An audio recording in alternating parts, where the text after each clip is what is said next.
بسم الله الرحمن الرحيم إذا جاءك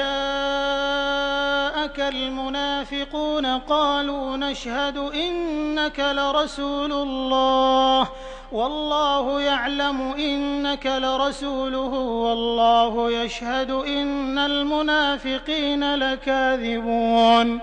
اتخذوا أيمانهم جنة فصدوا عن سبيل الله إنهم ساء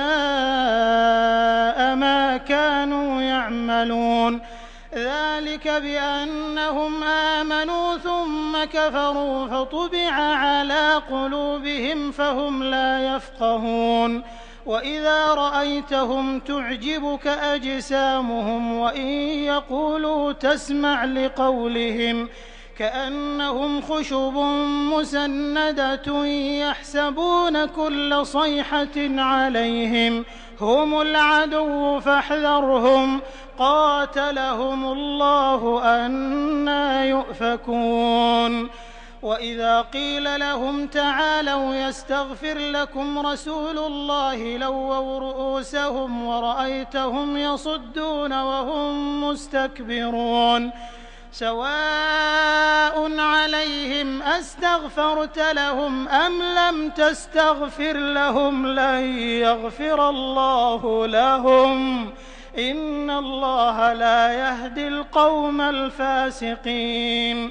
هم الذين يقولون لا تنفقوا على من عند رسول الله حتى ينفضوا ولله خزائن السماوات والأرض ولكن المنافقين لا يفقهون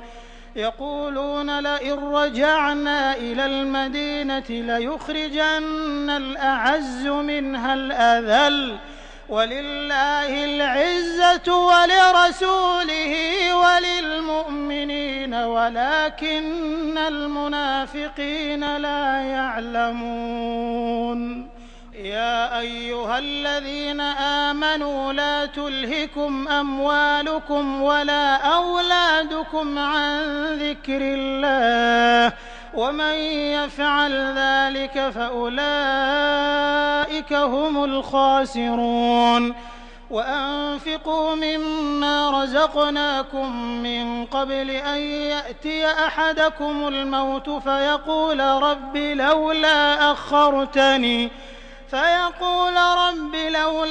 أخرتني إلى أجل قريب فأصدق وأكن من الصالحين ولن يؤخر الله نفسا إذا جاء